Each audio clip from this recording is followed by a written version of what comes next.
What's up, guys? Pulse Point Media, Messenger of the Cross. I'm just coming to you today with a video. And as you can see on the screen, I get a lot of color sensitization, color harassment, directed speech, and it's very scripted. It's very organized. For me, they use red and white. And, this abuse that I'm referring to is customized and tailored to be done in plain sight to the casual observer and onlooker, the one that you're complaining to. They don't see the fact that, red cars are being coordinated around you every time you drive in an organized way where the people are communicating to each other, signaling to each other, and orchestrating a whole ordeal around you as a target. And it's scripted and it's organized, and they are trying to get our attention, many of us, using colors, using items, and laying them across our path to communicate a message. It's very simple to understand. But for me, I'll pull into a parking lot like on this picture that I'm showing on the screen. And, I'll pull in, and then all three of these people will pull in at the same time, like identical time. And this happens all the time. But, this lady's getting out looking for instructions from this guy. And, they are talking to each other, communicating to each other, and surrounding me in a mobbing fashion to try to escalate the activity so that it's sudden, just hive-minded, and beehive type behavior around you as a target. So you're just mystified. You're just looking around like all this coordination and organization, and they let you know it. It's overt. They, signal and hold up their camera to see your bad reaction and try to use that as evidence to further discredit you.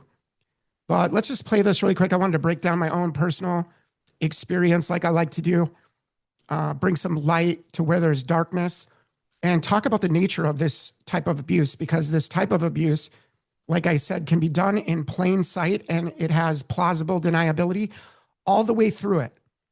But it is the frequency and the rate by which the interaction, by which the contact, the unwanted contact, the unwanted crossing your path occurs again and again and again. And this is going to be an example of just me going on a walk.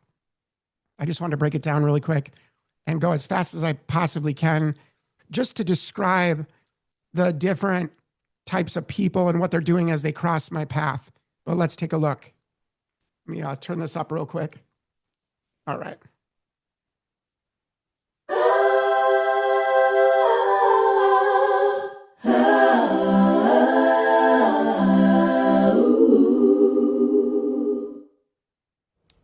What's up, guys? So this is Messenger of the Cross, Pulse Point Media. I'm about to go take out the garbage, and we're just going to see how things go. And, we're going to document whatever strange things that, are obvious attempts to sensitize and engage. And remember, before I leave the house, it's always about colors and placing those colors in your path and abusing you, traumatizing you with colors or items. And in my case, it's just colors to let me know I'm under surveillance, that I'm being watched 24/7. And for me, it's red and white. So let's see in my short little walk how often we see these people cross my path.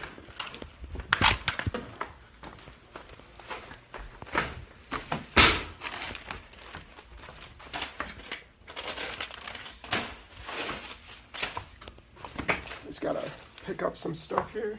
There we go. All right.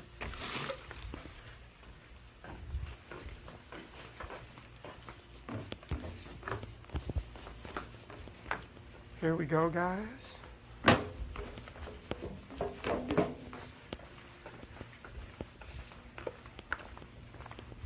Just taking the garbage out.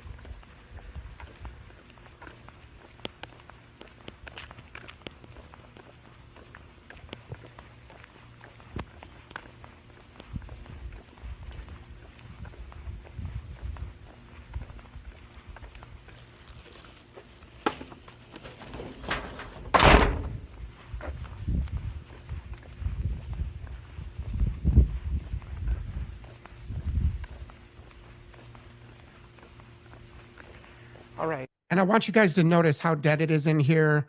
You know, if you just scan the background and look around, there's like no activity, nobody that is doing really anything outside. I mean, it's, 100 degrees and the hottest time of the day.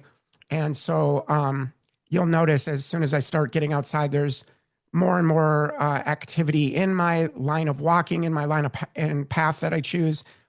And it is coordinated and organized steering of my walk, because of the blocking, stopping, getting in my way, different things that they do, tactics that they do to get you to have to adjust and to really avoid the conflict, and which is all that they want, is a conflict. They want to engage and engage and engage and break all your boundaries all the time, 24/7.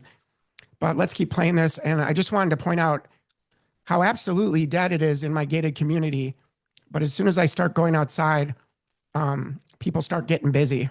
So we're just going on a short walk. We're going to go down this trail.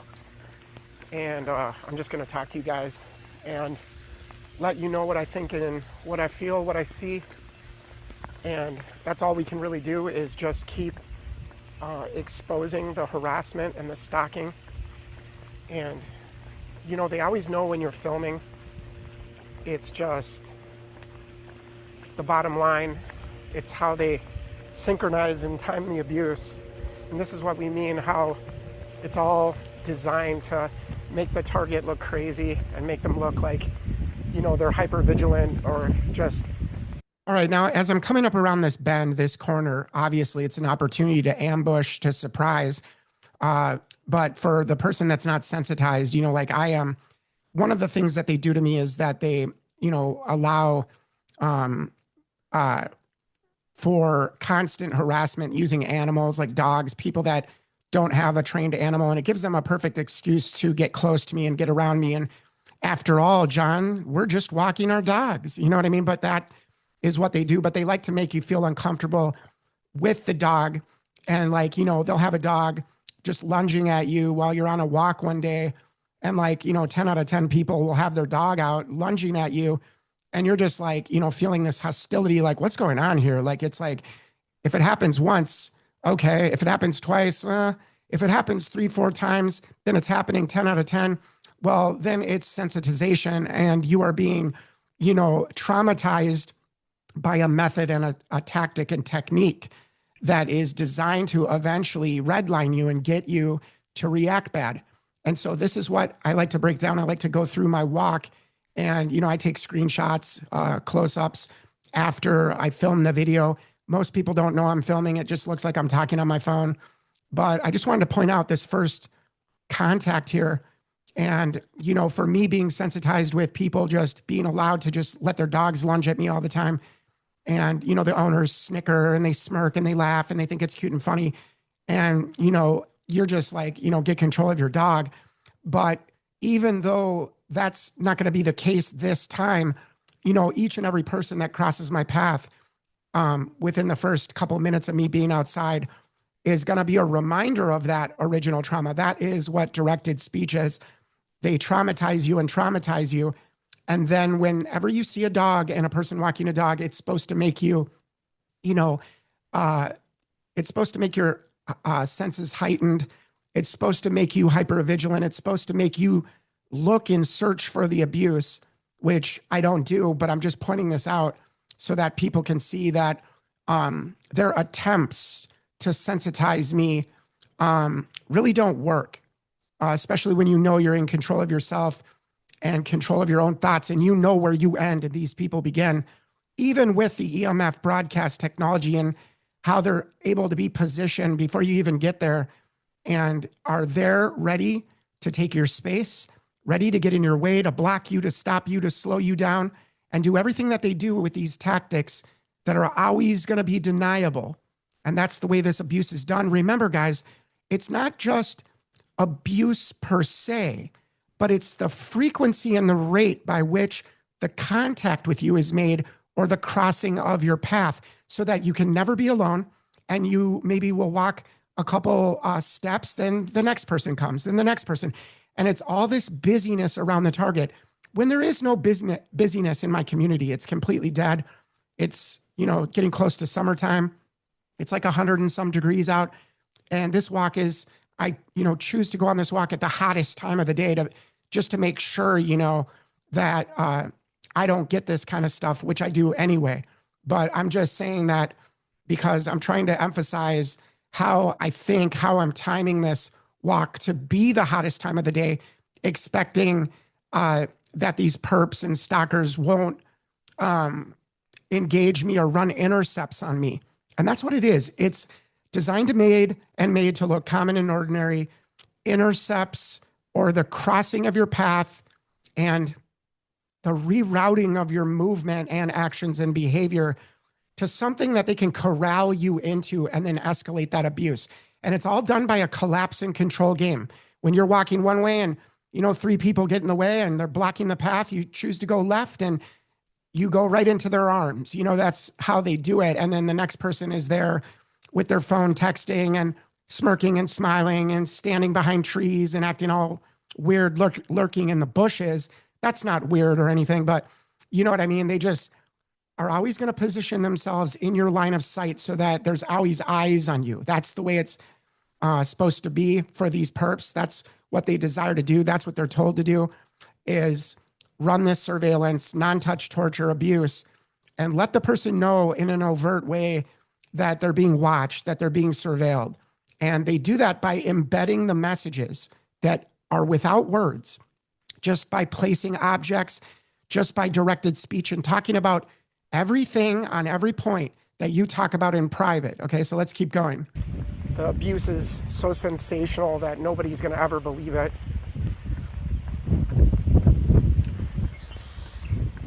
Okay, and right off the bat, I'm coming around this corner and this old lady is walking a dog. And believe me, guys, they use kids, they use old ladies, they use everybody, and you're going to see that. But I'm just saying, for us who are real targeted individuals, that's not a big stretch for us, considering the coordinated, organized harassment and these robot NPCs that just talk about and talk back to us what we say in private. And then everywhere we go, it's just this directed speech where they're talking about what we say in private and mocking and putting that out there, whether it's a word in passing, whether it's an item, whether it's some form of letting you know we're watching you, and all you say in private and all you do in private is it's open for everybody to see. And that's what they want you to know. And then they get off on it. They're very sadistic people, very immature and infantile, as we've discussed before.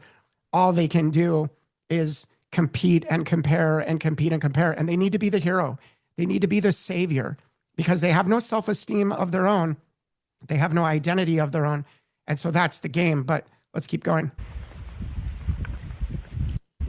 Hello.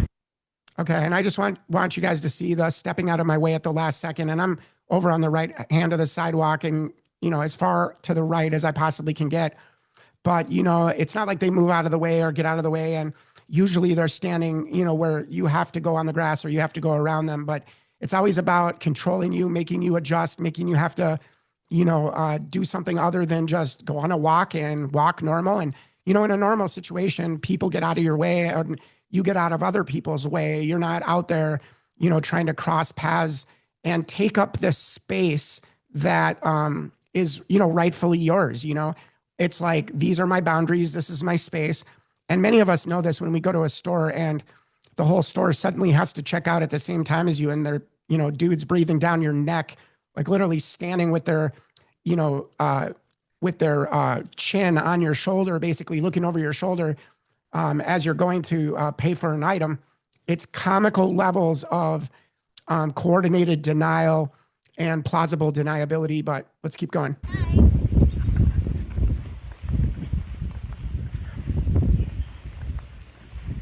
So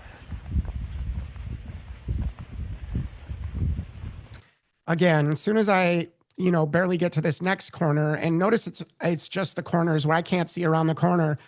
And then next thing you know, these people are just popping out of nowhere. And again, here's this lady. And a lot of the time they'll play the victim or play like this victim stance where, they'll have body language that implies, you're dangerous, you're scary, You're a threat. They'll do things like if they're carrying something, they'll grab it and hug it and, you know, um, you know, just act all scared of you. I mean, these people are under a delusion. They're under some major, major fear. And that's why they do this to begin with, is that they can't think for themselves and only trust authority and are just yes men, yes women that don't question anything and just go along with it. And they've been told, this guy's dangerous and every other slanderous thing you could possibly say. And most people won't look into that. But I just wanted to point out again, right before I even can get past the first lady, we got another lady and, she's just, standing in the way of the trail and she does move out of the way. But you just notice the looks on these people's faces and you could be nice. You could say hi. You can, be the most bubbly person in the world, the most joy-filled person in the world. But, these people are going to scowl at you, give you dirty looks, mean mug you, and they don't act normal. When they're under this EMF mind control, they just become weaponized against us. And they don't even have to do abuse. It's just the coordinated, organized mobbing and getting in your way and blocking you and stopping you and just trying to slow you down or make you feel crowded, so that you don't want to go on a walk anymore. It's all about behavior modification and using trauma and damage to do that. But you notice the first lady had a dog. This lady has the same kind of dog. And we're going to keep going here. Okay, but she just kind of moves out of the way. You see the dog just wanting to go at me. And this is what I mean. This isn't an example of it, but, at other times when I go on a walk, they will, the owner of the dog will let the dog, lunge at me and jump all over me and stuff like that. And it's no big deal. I love animals. I'm not against, dogs being happy and stuff like that. But usually they're barking, they're angry. The owner's filled with fear and the dog senses that. And, there's a lot to read from an animal, and we just see, and it's like a window of looking into the owner and their mind, their thoughts, their heart. And so this dog serves a good purpose for me because that dog tells me a lot about the owner, just in passing. If you know dog behavior, you know how they communicate. And so let's keep going. Hello.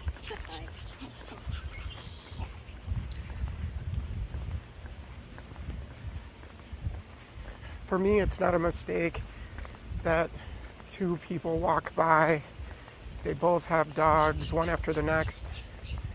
And they'll do things like, jump out of your way and make it look like, you're attacking them or make it look like you're dangerous and violent. They all play the victim dance, the victim performance, because that's what cowards really do. But I'm just saying, in general, what looks common and ordinary to the casual observer, we have been deeply sensitized through the constant interactions that are forced. And it's all designed to communicate a message, and that message is always the same.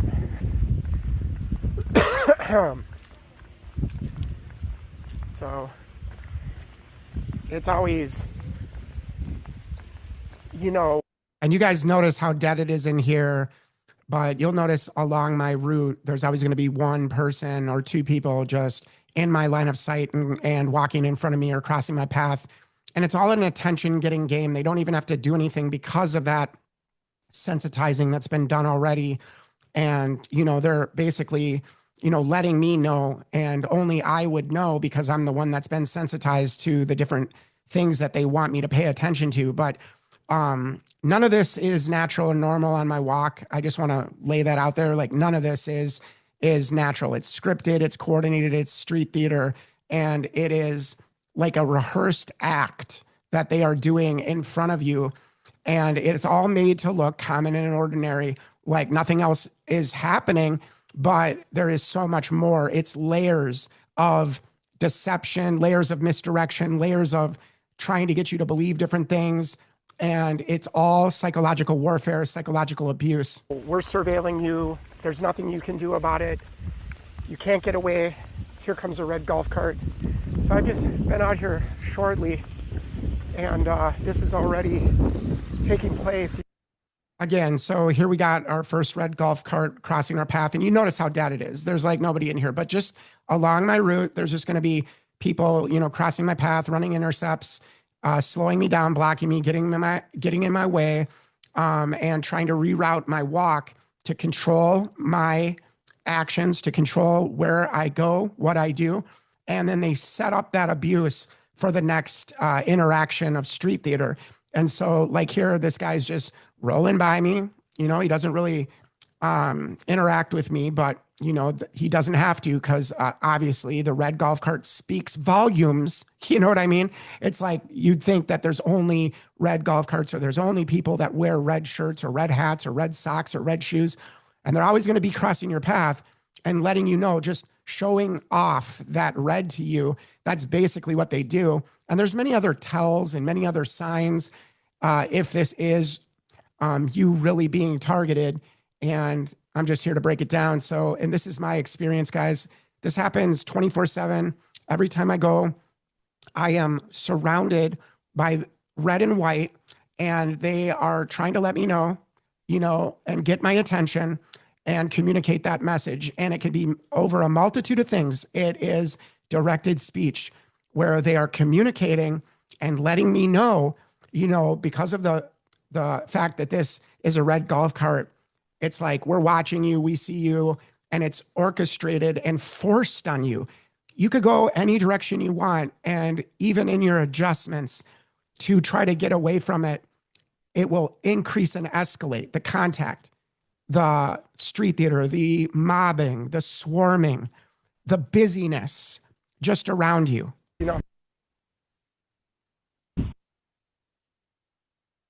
All right, let's, I don't know what just happened there, but let's watch this again. There's nothing you can do about it. You can't get away. Here comes a red golf cart. So I've just been out here shortly, and this is already taking place, The red golf cart, man.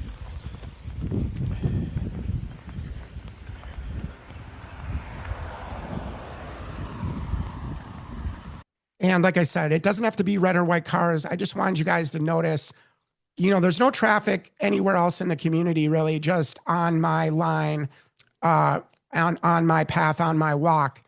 And it just increases, as I go on my walk. So let's keep going.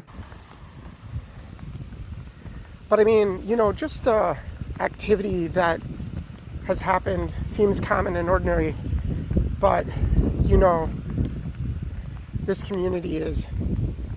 Okay, so this lady coming up, you can see her right here, and she has 2 dogs. So if I was complaining about one dog, we're going to stick it to you, in other words. And it's like, I might complain in my head about, having to cross 2 old women that, don't really get out of your way when you're on the path, and you're just having to adjust and maneuver yourself around them like an obstacle course. And then, of course, I was going to go this way. That's what I was thinking when I'm walking right here. But then I see her pop out. Remember, the red golf cart came out of this street that she's crossing right there. Okay. And it's all timed and organized. They roll out, pass me by, and time her walking out. And there is communication in place to get these people to do this. And even deeper than that, the EMF broadcast that hijacks these people like robots. And with carrier waves and signals, they can just, control the actions of the people around us, as all the research, all the documents, all the patents, all the military meetings that they have with these big military contractors and the investors that I've shown before. But let's keep going on, because this is truly a war stance that the government and big corporations are taking against the citizens worldwide. And you don't have to commit a crime. You don't have to do anything wrong. It is predictive policing, profile policing, where they, get an above the law status to do whatever they want to you and abuse you and harass you. And then when you finally give the bad reaction, then they can label you and make it justifiable. Okay. It's their excuse. They're looking for the evidence to prove that you are what they say you are. And that's all they're doing, because there's no cause, there's no due process, there's no reason for this, but it's all crouched in plausible deniability. And what's wrong with somebody just crossing your path up here or getting in your way or not, just walking by you? There's nothing wrong with that. And that's what people that aren't sensitized will say, because it looks common and ordinary, unless you're the one being sensitized to the customizable abuse that's very specific to the person. Is pretty dead. And so it's unusual for it to be more than, seeing somebody once in a while. Okay, and so, yeah, I just decided, because she's, got the two dogs and she goes over to the middle, and, it's hard to get around the dogs when they're on the, so loose on the leash. So I decide, okay, well, the best thing for me to do is not go the way I was going to go, but I spontaneously took a left. But as I did,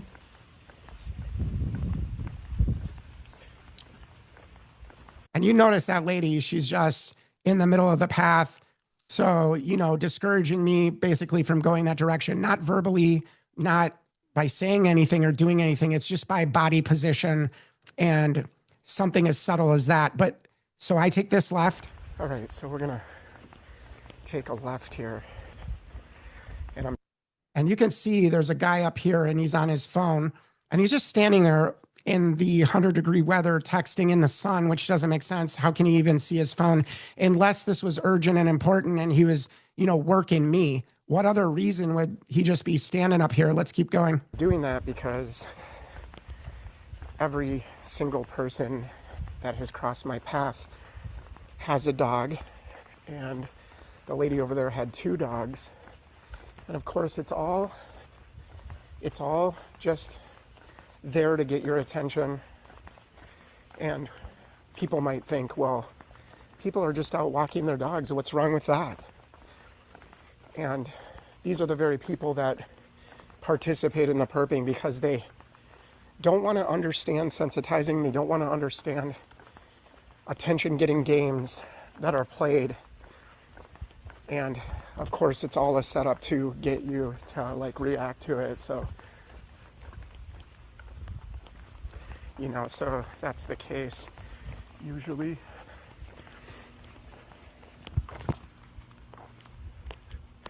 Okay, so again, here's the man that I was pointing to when I was, down at the other end of the parking lot. And, he's just positioned himself behind this car and is texting away. And, it's usually this way where you're seeing unnatural behavior, considering the circumstances, considering the condition of how hot it is out. And there's just these people positioned strategically along my walk, probably letting the next perp who's going to do their next little street theater game,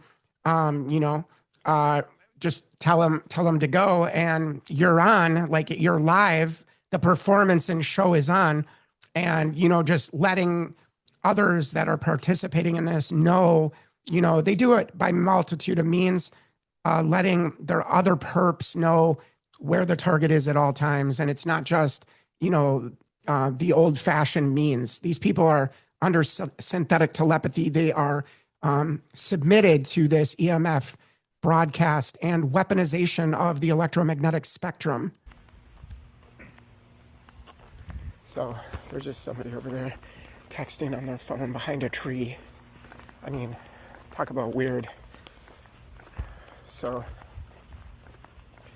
I'm just taking this walk. And it's weird because it's 100 degrees, super high humidity. You can't even see your phone when you're trying to text in this bright sun. But this guy's just, that lady with the dogs made me take that left. And then when I took that left, there's this guy at the end of the parking lot, just,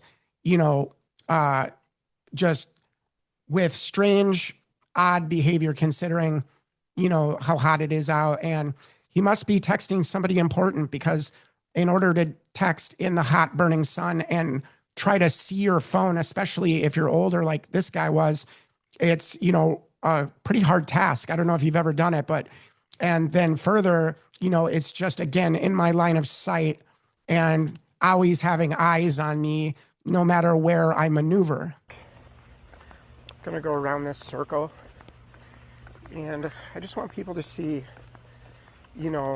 how along my path, along my route, today might be the dog day where they cross my path in a forced way, in a way that causes you to have to cross their path. And I'm surprised that when I didn't turn left back there to avoid that dual dog situation, that, that they didn't have another person waiting with a dog as I, just choose to go a different way spontaneously. But this is what it's all about. It's about controlling your movement, controlling your behavior, and controlling your choices. That's what the game is all about. And it's to let you know you will not survive unless you submit. Okay, and so as soon as I get down to the end of the parking lot, after just being in contact with, and crossing paths with that other man who's like hiding behind the tree and texting at the end of the parking lot and not moving or going anyplace else, just standing there until I cross by and cross the threshold. And I really do believe it's to communicate and have more fake scripted, street theater where this car, just as soon as I get down to the end of the parking lot, again, eyes on me, can't get free, can't get alone, can't just go on a walk in peace at the hottest time of the day, where you're sweating your brains out and most people aren't out and about and the community's very dead. So all these are like background things to why I would raise red flags when I go on a walk and see this kind of stuff, because here I am watching these people just roll by. All looks common and ordinary. But again, like I said, you can never be alone. It's always going to be eyes on you. And it's always going to be, scripted, performing and acting, usually to provoke you and usually to try to get you to engage with them. And, they love attention and that's all they want from you. That's why they abuse you and break you down and try to break your things and, try to force dependency, because they're so superior. They're so strong. They're so amazing. They're just heroes and saviors of the neighborhood. You know what I mean? And so, but I just want to point that out, that this guy rolls by all slow, to just being another cog in the system, just being somebody who doesn't think and giving up that right to, the quote unquote experts, the quote unquote professionals. You know what I'm saying? So as we walk, we see along my path, this parking lot is so dead and there's nobody in here. But as we can see, and it's just all to get my attention. The guy's just, why back up that far if you're going to park, over on this side? He's backing up all the way. And I have some screenshots where they're zoomed in and you can see him looking over at me, but it's just very strange to back up that far. It's little things like this that just make you go, this doesn't look natural. It doesn't appear natural. And there's some reasons why. And you just are like, what's going on here? And, you become interested in what's going on when there's abnormal behavior before you. And, to the common person, this isn't abnormal at all. It's just the person that's not being abused by this stuff and under surveillance and overt surveillance where they want to let you know what they're doing to you. Well, that gaslighting doesn't really exist for people that aren't conscious and aware that this is going on. And it is a system of control and abuse and destroying free association. And that is the bottom line. Just the really street theater orchestrated situations, environments, conditions that cause it so that there's always a line of sight on you. You can never be alone and you can never be by yourself. And when these people get out of the car, they're going to time it so that I'm much closer when they're crossing my path. And, it's just an odd thing that I'm on this dead side of the back of this property. But yet, I can't be alone for 2 seconds because, somebody needs to park their car and drive past me all slow and park their car. And, it just screams attention. Look at me, look at me. You know what I mean? And then to time getting out of your car parallel to, you getting closer is another aspect of it. So they will let you know there's no place for you to go. There's no place to run and hide. And it is really forcing growth in us. That's what I see. It's really forcing growth.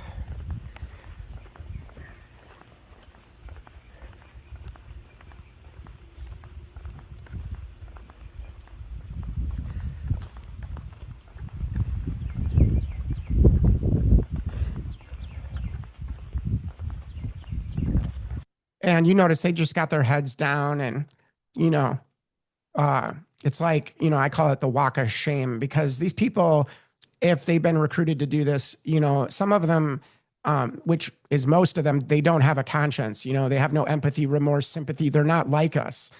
You know, they are so hardened in their mind, their heart, in terms of being responsible and accountable for the actions that they do. They've just justified every evil under the sun.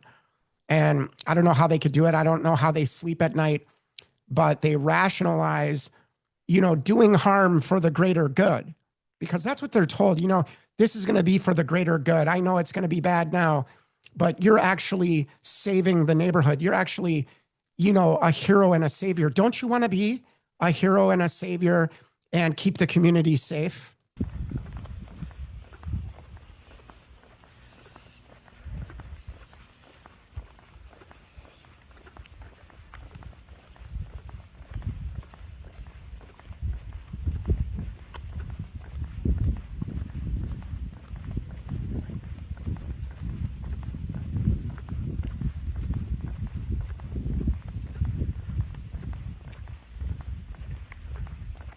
So as we continue this walk,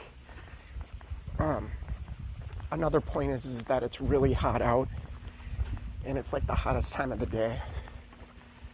So it's very strange to see people in the blistering sun, you know, at the hottest time of the day, walking their animal, walking their dog. And usually with these perps, it's like the dog is walking them. That's how immature they are mentally and emotionally.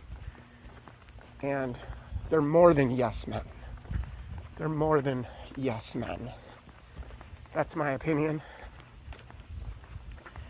For all the bootlickers out there that just worship authority instead of, like, you know, being accountable and being transparent. There's none of that.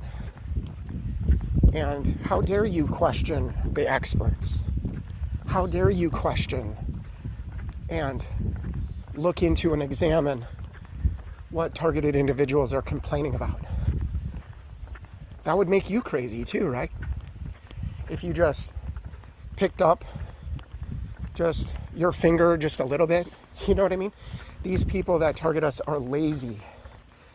They are perpetrators because they're cowards. And they have no genuine skill or ability or anything about them that has been God-given. You know, where you know it's supernatural abilities and gifts that you have. And that is a big reason why they need to contain you. They need to make sure you are of no influence to anyone. And that's what they do. They just get you alone, isolate you, and then coordinate and organize the mob against you.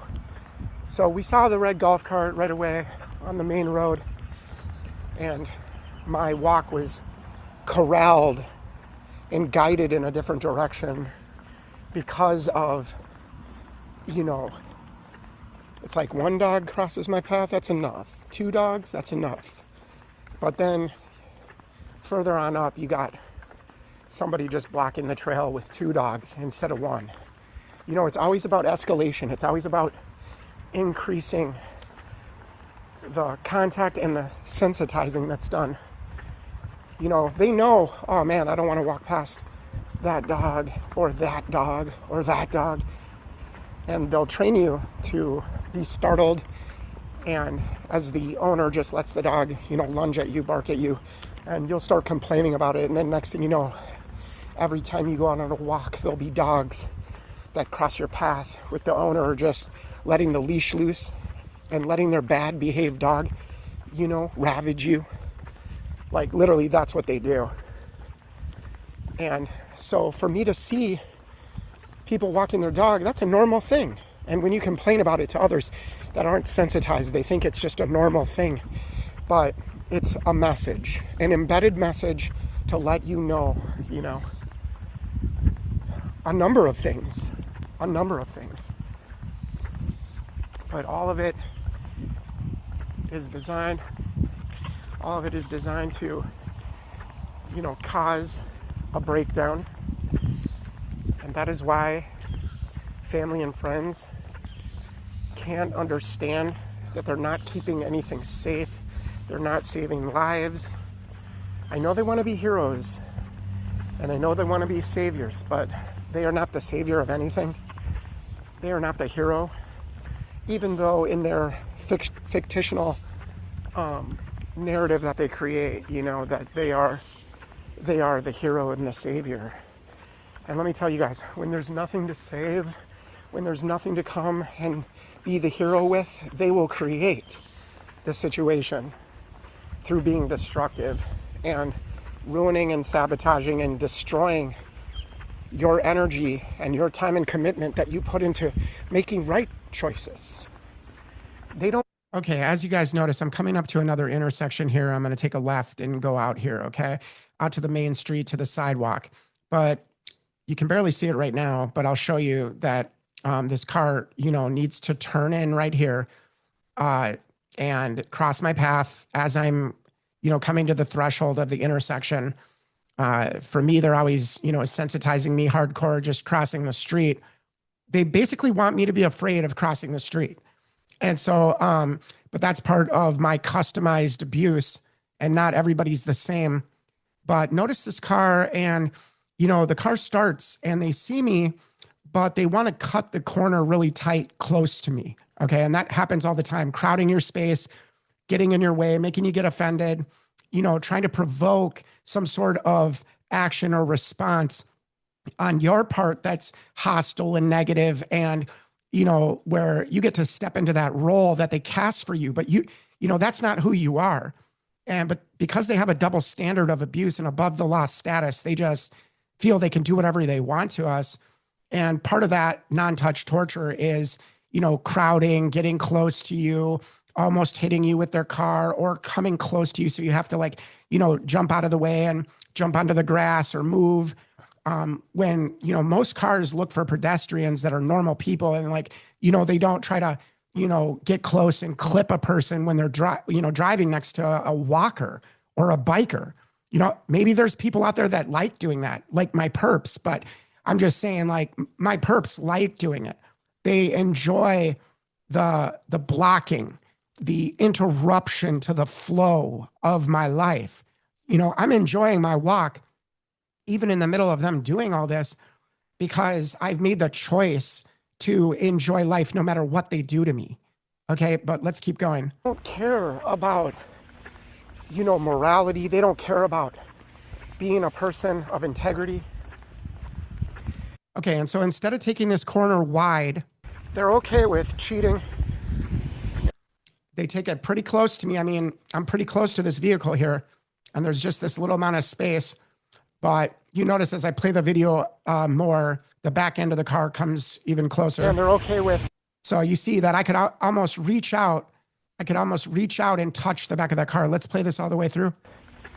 Morality. They don't care about being a person of integrity.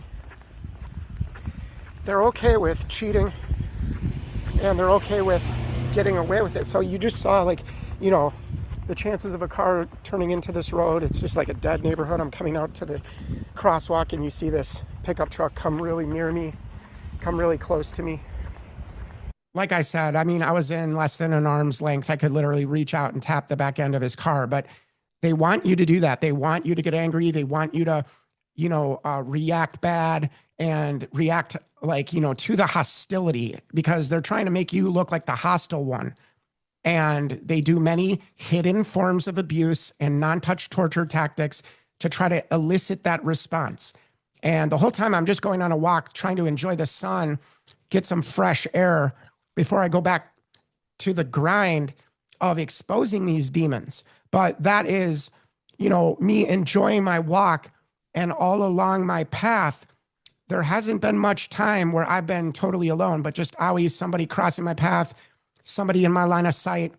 And then it's almost like, we see them positioned there before we even get there, and it looks not natural.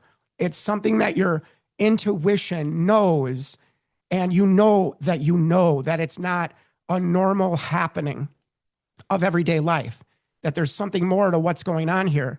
And that's the sense you will feel when you're mobbed, when there's street theater and there's acting and performing around you and it's scripted, and, where these people are coordinated and organized together to, rule by mob rule. And that's literally what it is, a army of citizens that have been gelded and castrated chemically and whatever other means. And they are like really transhumanist. I mean, they're no longer functioning as a human being with autonomy and with independence and with their own identity, is what I'm trying to say.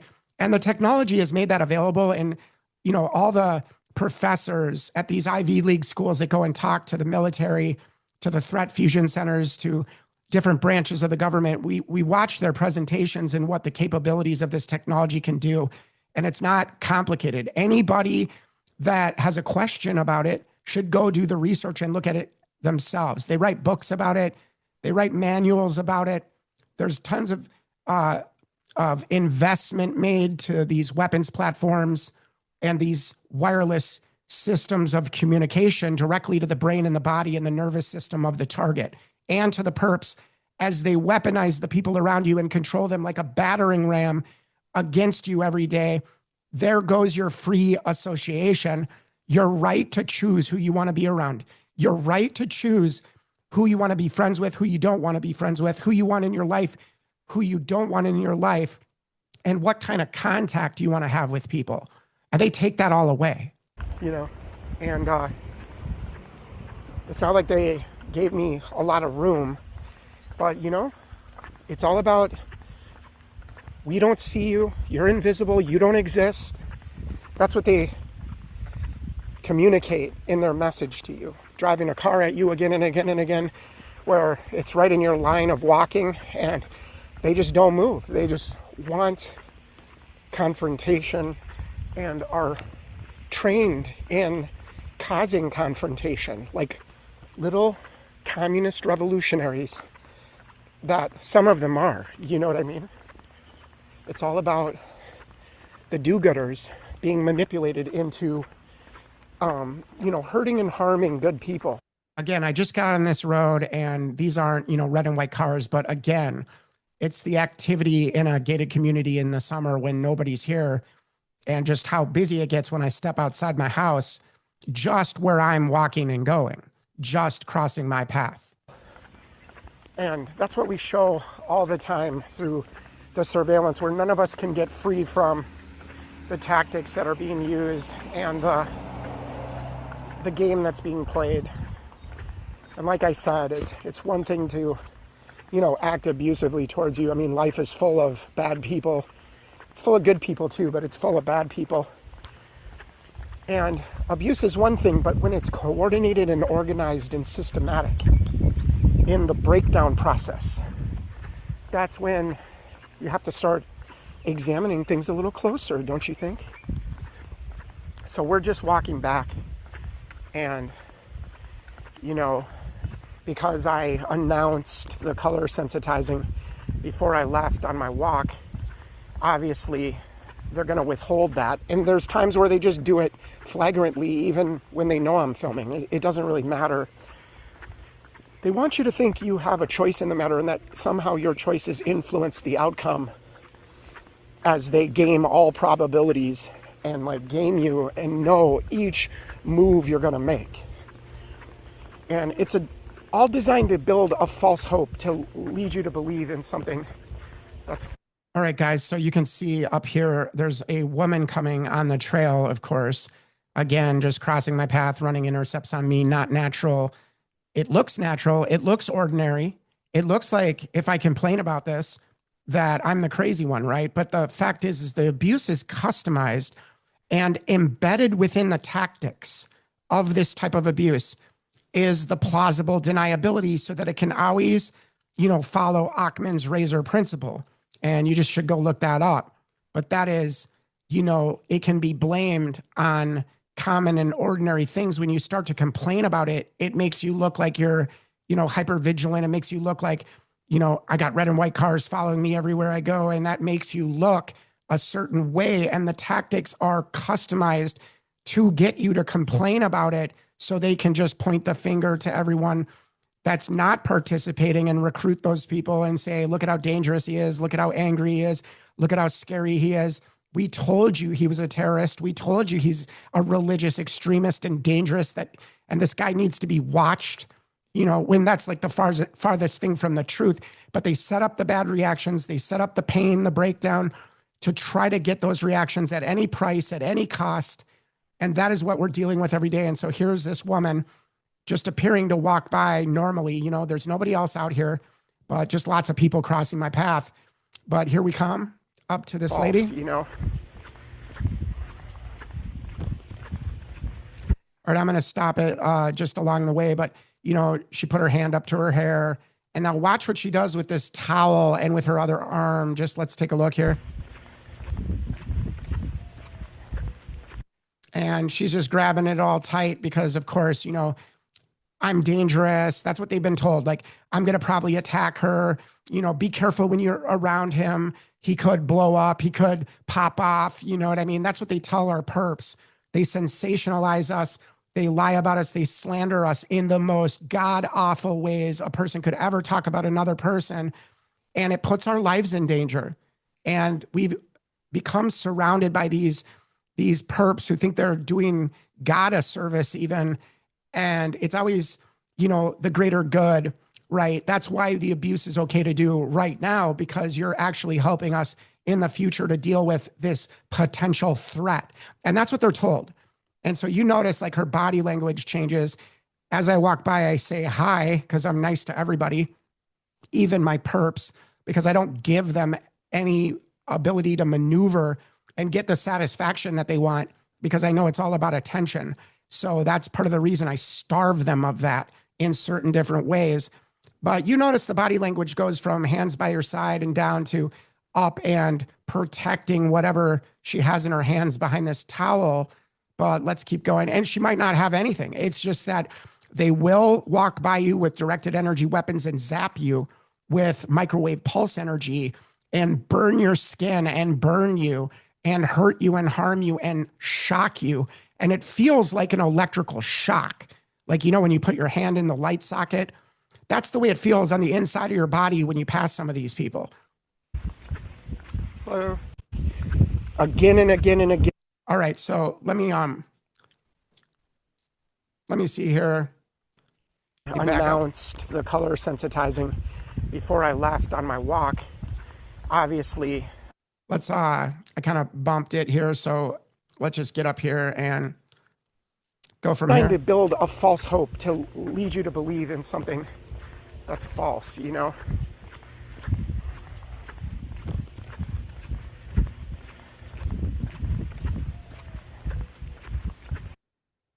All right, now the look on her face is one of a grimacing look. They always give me bad looks. I'm the nicest person to these people.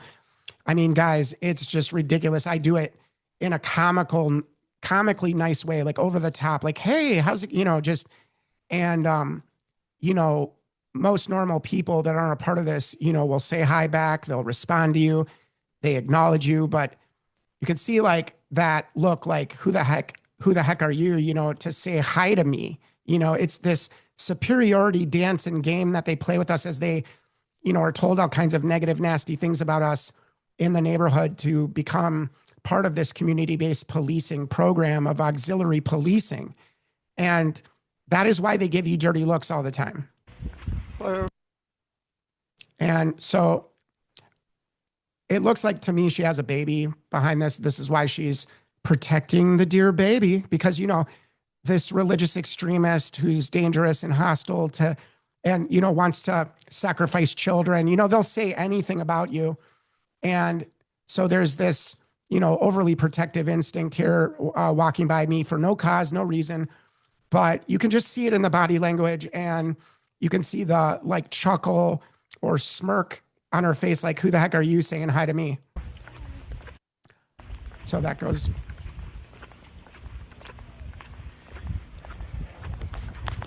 So as I'm walking and talking to you guys, you know, somebody just passed me by on the trail wearing a red shirt. Okay, so it's all. Okay, yeah, that was another thing about this lady that just passed me. She had a tank top on that was bright red. And I don't know if you guys caught that, but I'm not going to go back. I just wanted to show that, again, another time to color sensitize me on my walk. There's nobody out here but just people crossing my path in red and white. And literally just, that is the message. You know, we're all together, we're all organized. Because when you've got a bunch of people wearing red and they're all, you know, giving you weird vibes and doing weird things around you, even if it appears normal to the outsiders, you have been sensitized. So that's part of the concealing of the abuse that they do in plain sight, because without the sensitizing, you wouldn't notice these things.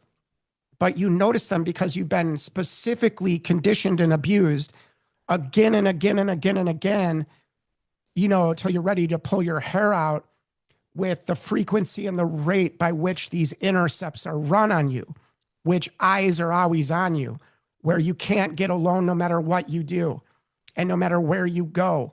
And you're going to always have somebody crossing your path and walking right in front of you that is wearing red. Okay. And that's designed to break you. It's using a color and weaponizing it to break you. Bottom line.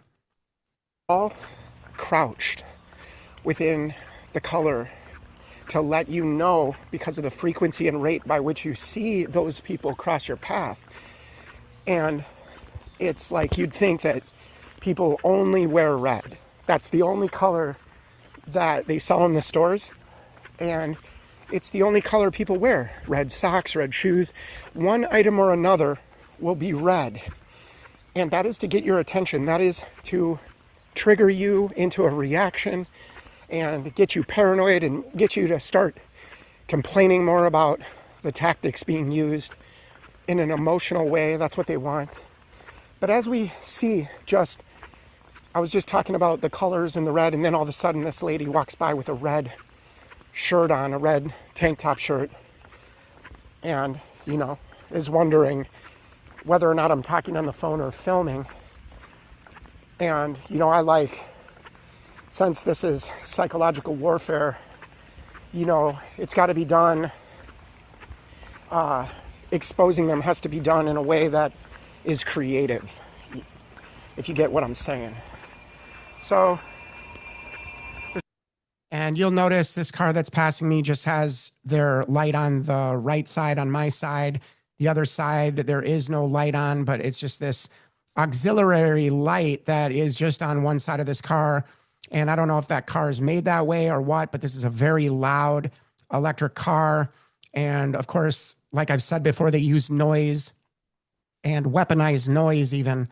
And that's why you get neighbors banging above you on the side of you and, you know, just doing everything they can to make you feel uncomfortable in your own home, minus the electromagnetic torture that you're going through. They like to, you know, pull a bunch of red cars in front of your house and blast the high beams through your window, you know, for hours at a time, and then drive away when you come outside and you're wondering what the heck's going on. And you try to question people. They just roll away with their dark tinted windows and don't say anything. Very strange behavior, but it's all intimidation, and it's all to make you feel uncomfortable so that you break eventually. There's nobody in this community, and there's nobody here. You know, it's completely dead, as you can see.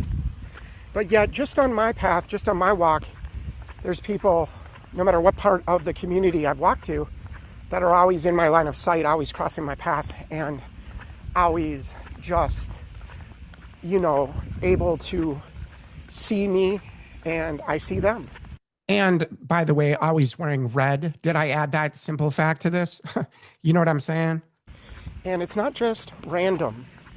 It's not just random. We know that free association is destroyed with this technology.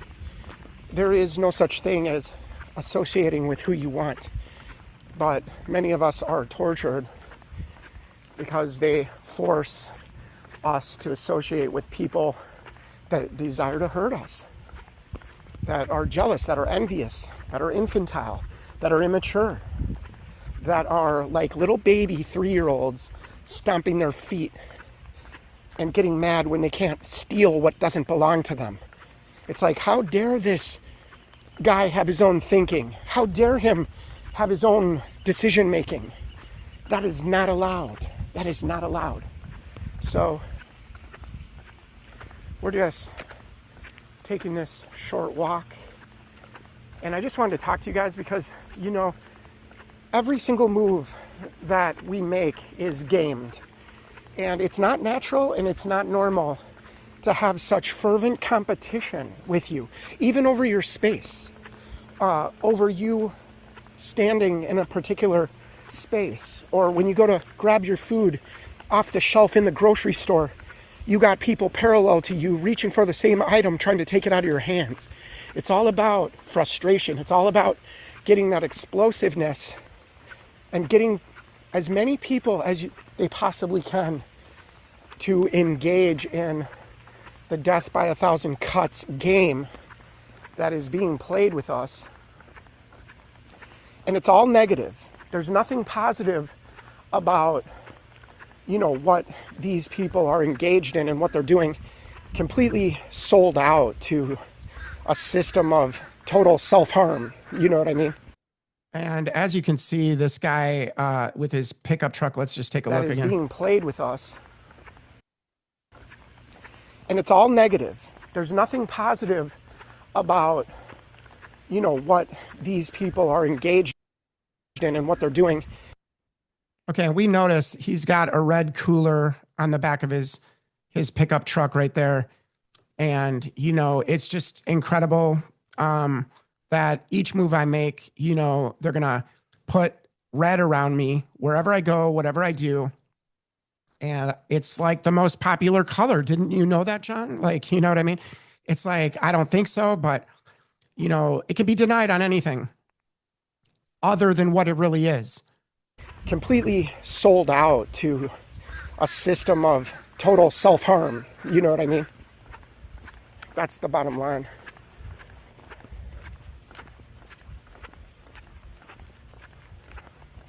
So it's really hot out, guys. I'm sweating. And just going on this light walk. Try to get some fresh air because, you know, they'll crash your computer. They'll crash your phone. They'll, you know, erase data on your computer that you're going to use. It's on and on of the 2 steps forward, 2 steps back dance, like I always say. So we just realize how wicked and evil this world has become, and we are fully alert and fully aware that the majority of people are scripted. They're just yes men. They're just following orders. You know, the majority of people have no idea what's up or down, and they don't know their right hand from their left hand. But then they want to call us crazy and say we're mentally ill. Just grabbing a drink. Woo, it's hot in the hot tub. Anyway, I just wanted to let you guys know, red and white cars coming and going with me, no matter what time of the day I come and go, and running surveillance on me with plausible deniability, because every tactic is hidden in that deniability. And it's the frequency and the rate by which these occurrences happen that make it abuse. And it's not just necessarily outright abuse. This is what I mean about that frequency and about that contact that they have with us as targeted individuals. And they just need to make their presence known after they've sensitized you. And, you know, you're going to be on your guard when you see all the red and white passing you by. And that's designed that way. So I'm just continuing this walk a little bit.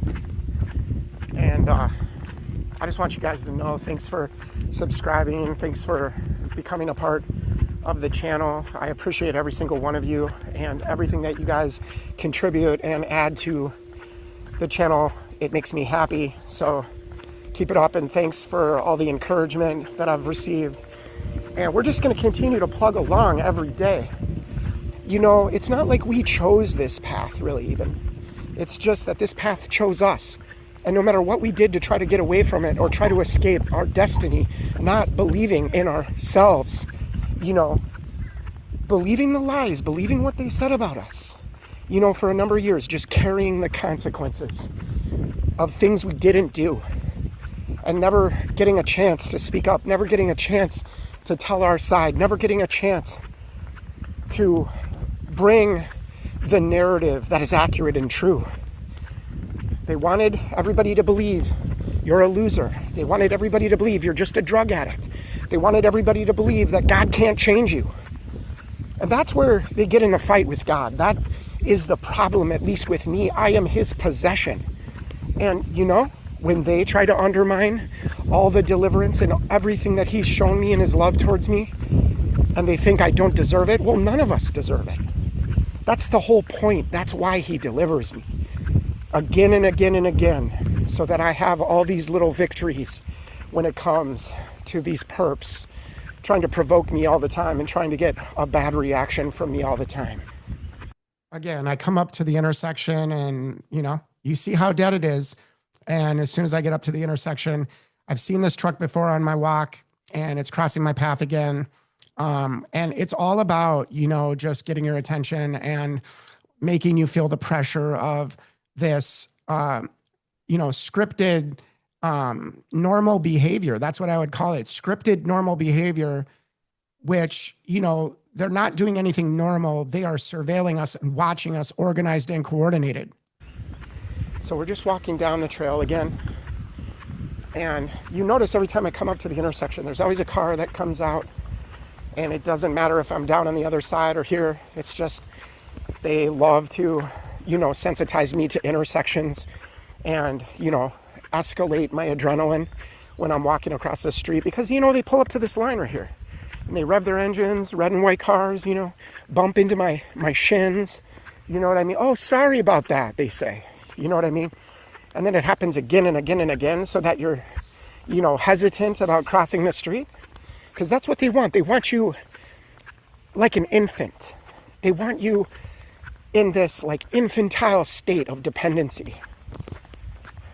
And that's the bottom line.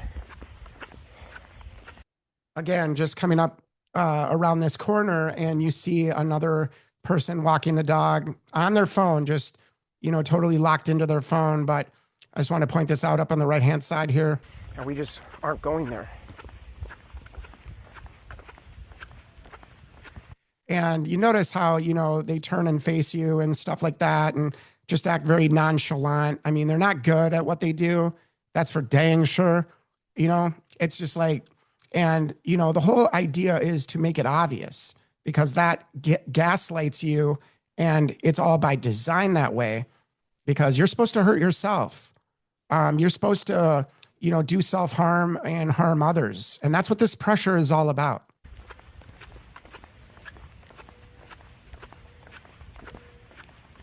Hello. Hi. How are you? Good, how are you? Good. And so guys, I just like want to let you know what's up with me today. And I'm just getting some exercise, trying to go on a little walk. And, you know, for the most part, it's peaceful, and I thank God for that.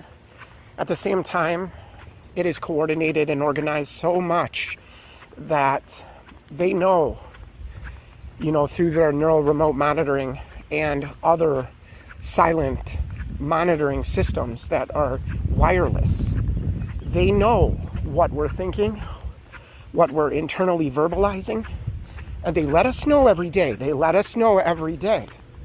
And we're supposed to just complain about it so it makes us look crazy, but that's the bottom line, you know. It's something more than human ability. And that's why, I feel so much that it's important for me to let people know that God is the one involved in my life. And all the marks of it are there, you know what I mean? He wants to get involved. And that's why all human effort fails me. That's why, there's such a breakdown and such calamity and ambushing and harassment and destruction. It just shows me how desperate these people are. And there must be something, some reason. And I don't spend all my time looking for those reasons because I don't care personally. I just have a zero tolerance for torture being legalized in our society. And people forgot to read that memo. People forgot to really read NDAA and the authorization and legalization of torture of American citizens. You just forgot about that. You know how many people laughed at me and mocked me and called me names and excommunicated me just because of the another car popping out, dark tinted windows. I'm just saying it is odd that I can't seem on this walk to just, have a peaceful walk, that everybody in an orchestrated, coordinated way needs to get busy when I get busy, parallel to my activity. The more active I am, the more the perping is seen. Distance that I had, look at this law. Take a look at this. Read this. Look at what they're doing and declaring. They're declaring the torture of American citizens through profile policing by just labeling you and just pretending you're a terrorist.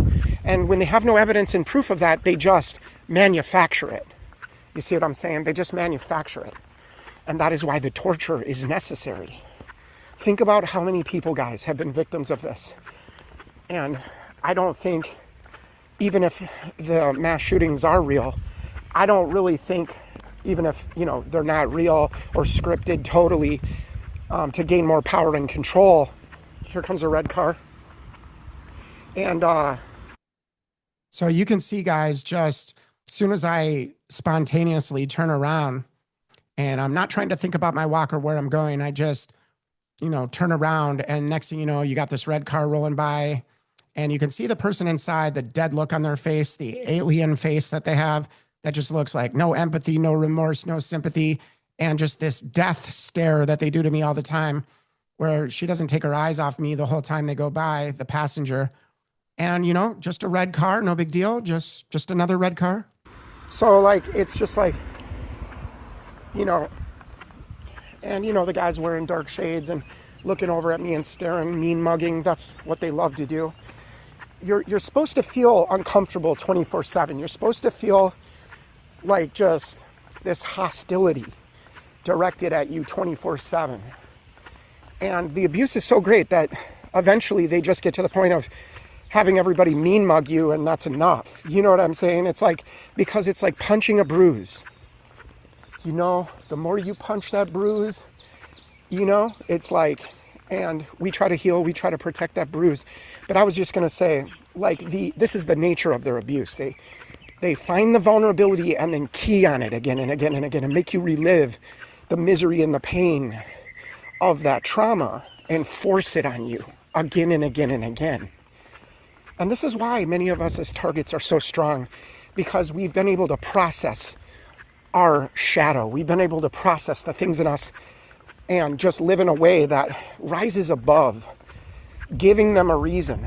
And that's good enough for me. I want more than that, though, but that's good.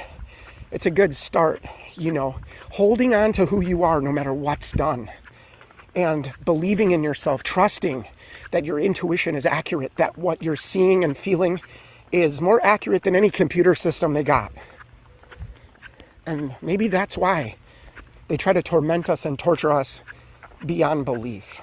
But as you see on this walk, it's just case in point, like hitting a bruise. Every time I see a red car roll by, a person with a red shirt or a red golf cart, every time I see that, it's like getting punched in a bruise. That's what it's like.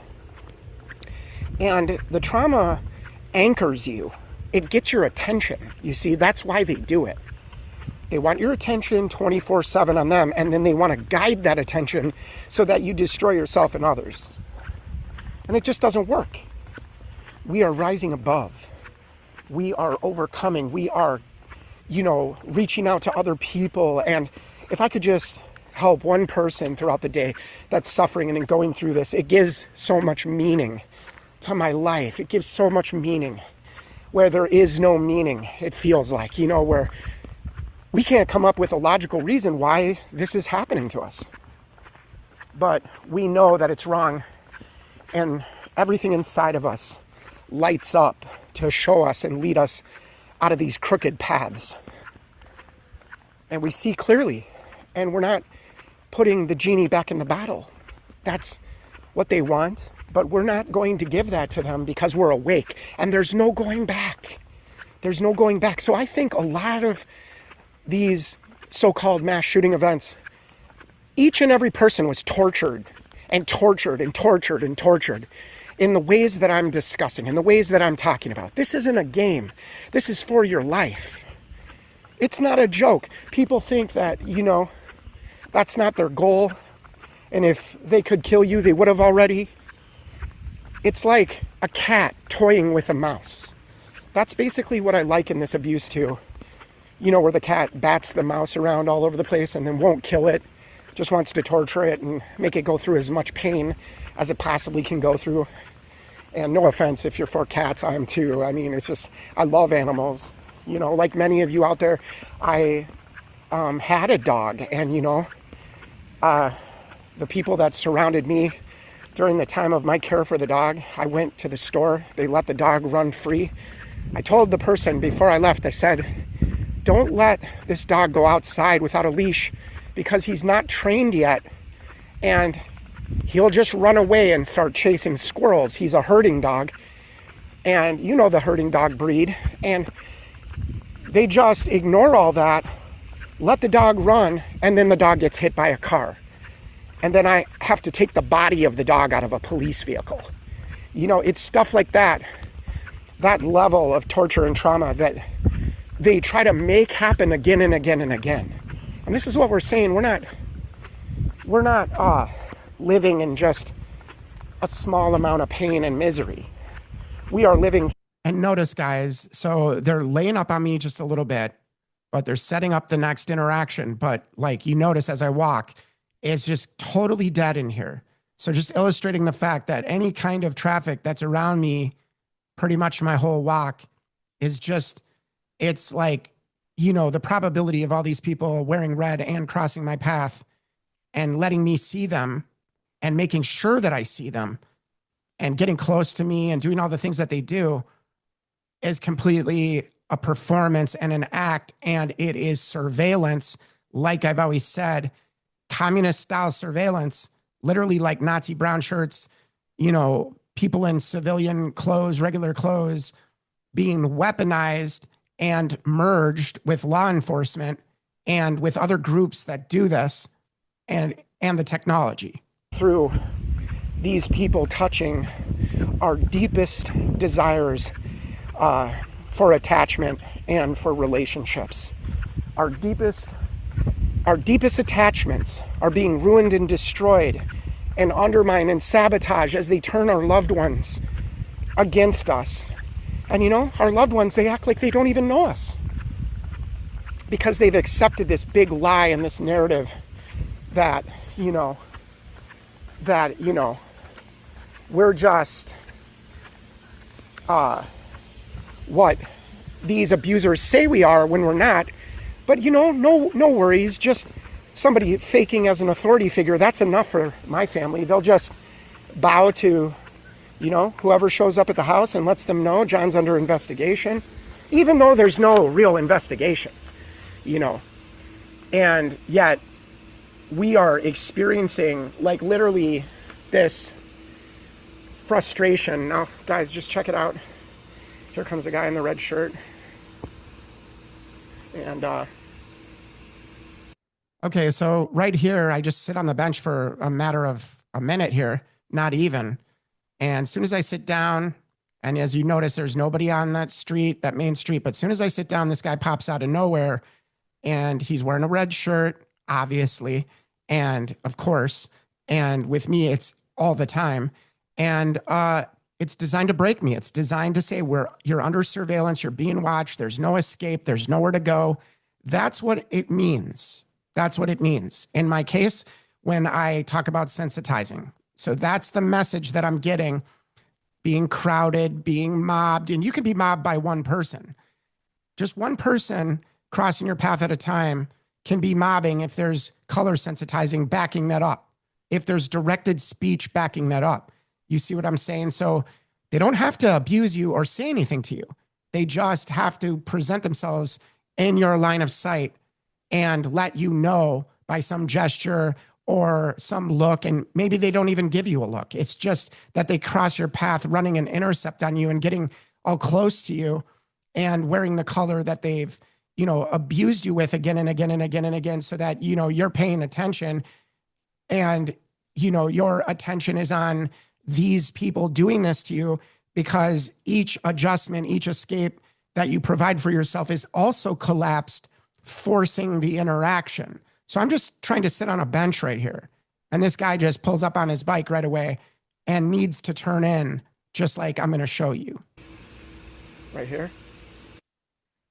So just nonchalant about it, just, looking to the left. But you'll notice, if I can get this right and the timing, how, he looks over at me. Of course.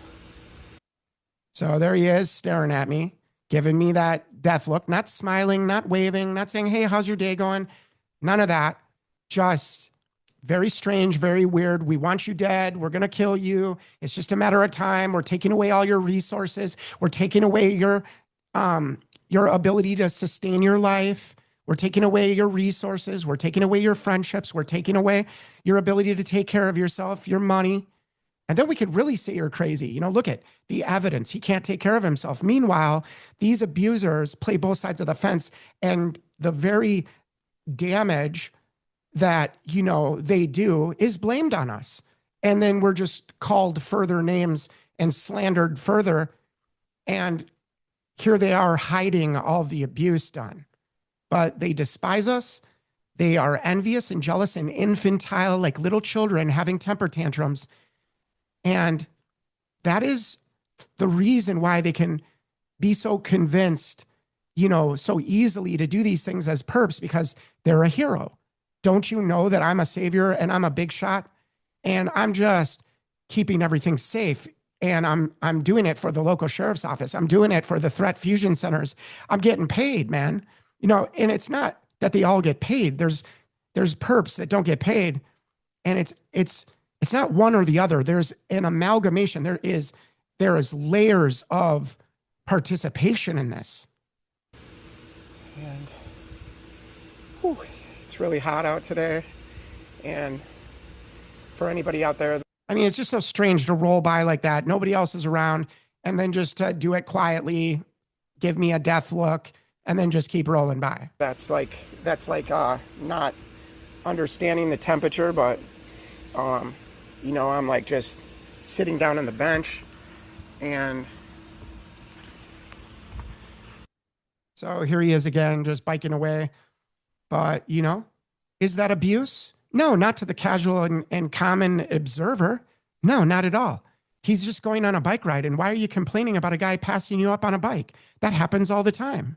You're just paranoid. You're just mentally ill. You need medication. You're schizophrenic, because that's what they say when we bring it up, when we point out the sensitizing and the intercepts that are run on us, intercepting our activity and behavior and all that we do, and forcing us to behold these people, because they think they're God, and demand all our attention on them just to survive. That's what the game is all about. And of course, I just came into this area, guys. You see this. I just came into this area. And of course, as soon as I sit down, the timed, synchronized, perfectly timed crossing of my path, dude in red shirt on a bike, just had to turn in right there at that sidewalk. And you can see there's nobody here. And of course, just this white car behind me. But beside that, there's nobody here. It's the summertime. It's dead down here. And yet, I can't go on a walk without these people crossing my path. It doesn't matter if I'm sitting here or if I'm on the other side of the neighborhood. Someone in red will cross my path and let me know that there's no escape, basically. And that's the message that's communicated without words. If you understand what I'm saying, that is sensitizing you to speak to you without words, or to just lay an image in front of you that you were just talking about last night. You know, like I said the other day, like setting a can of chew on the bench, knowing that I was going to sit on that bench, knowing I had specifically talked about that very brand of chewing tobacco. And then next thing you know, it's on a bench with me. And I'm just having this directed speech done to me, not just once, not twice, but with everything. So it's this overwhelming feeling that you're being watched, you're being stalked. There's no secrets here. Everything is out in the open, and the stalkers let you know it. So as you noticed, guys, you know, okay, another golf cart just went by, but I'm going to get up and walk. Take a little walk here. Keep going. But you notice the guy with the bike. You know what I'm saying? And look, the pool's dead. Nobody's here. And yet, I got dudes crossing my path. He could have gone straight. He could have gone the other way, but he chose to go my way. Now, that's not sensationalizing. That's the facts of sensitization. He could have had a green shirt on. He could have had a yellow shirt on. He could have had a brown shirt on. But yet, he had to cross my path with a red shirt on. You see, this is the type of probable deniability. Hey, dude, I'm just going on a bike ride. Why are you tripping out and saying stop following me? And that's what they want. They want you to do that. So that's the bottom line, guys. And we are just out here in this society where they are, you know, making asymmetrical war and a war of attrition against, you know, unarmed citizens that, you know, are just basically forced to be taken on a roller coaster ride by people that don't like us, by people that want us out of the way, by people that don't like the truth, by people that are insecure, by people that are envious and can't contain their envy. And before I get up to this next intersection up here, a guy is going to come with a dog, of course, because I've been mentioning that, talking about that. And then this guy just comes up with a dog. And after I pass him, he has something to say to me and wants to say hi, you know, and makes mention of something. And I don't know exactly what he made mention of, but I just shook his hand. And, you know, I see this guy all over the place, crossing my path wherever I go, but, you know, I don't engage them the way they want me to. So I'm just, you know, having the endurance, in other words, to be able to just not react, which is what they want. Just figure, like, I'll just take what belongs to you. Another dog walking.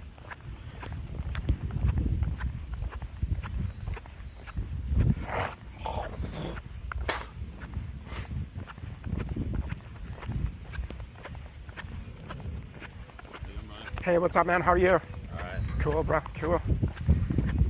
You live here full time? Yeah, bro. Nice. He wanted to know if I live here full time. He's like, what? I mean, you know what I mean? It's like, of course I live here full time. And why would you ask that question to me?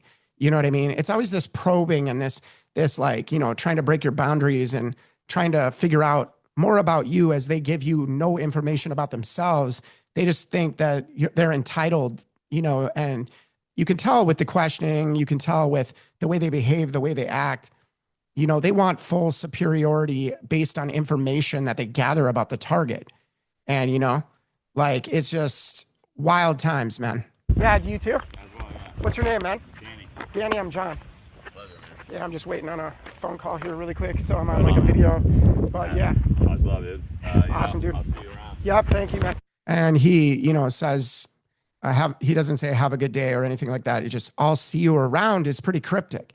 And that's, I mean, when I'm doing this video and I'm complaining about this whole time, and this guy's like, you live here full time? Hey, I'll see you around. That all sounds normal. unless you're being harassed and stalked and having tons and tons of unwanted contact, not just normal contact, but unwanted contact and scripted and organized contact that's designed to communicate a message to you that always is negative and bad and wrong and abusive. You see what I'm saying? Hostile. The environment that they try to create is always hostile, always making the target feel uncomfortable. That's the whole point. And what appears, again, to be common and ordinary, like meeting somebody, asking a couple questions in passing, that all seems normal and common. But due to the fact that, I'm complaining even on this walk about people crossing my path with dogs and letting the dog go after me, they just want to put me on edge, even though I'm not scared of the dog or the dog lunging at me or any of that. But that is, something they play off of. They want to extort any vulnerability they can. And by reading your brainwave activity, they know what you're thinking and what you're feeling about, having all these dogs unnaturally cross your path and get in your way and block you and stop you. People walking dogs, in other words, and people letting the dog lunge at you and letting it bark at you, doing all these behaviors that, of course, are accidental. They can just be denied on other things. But we know as targeted individuals, it's so far from that. But let's keep going. Yeah, so anyway, and by the way, we know that because each and every step we take to put things in place to support ourselves is competed against, sacrificed and sabotaged and undermined, so that, this is the only thing we can do is, be pushed into a corner and expose the abuse that they're doing to us and this pressure game that they're playing with us of non-touch torture tactics and real torture. These guys, I was just saying that, the main issue with, dealing with this type of contact that's forced is orchestrated and organized so that they are in full control of.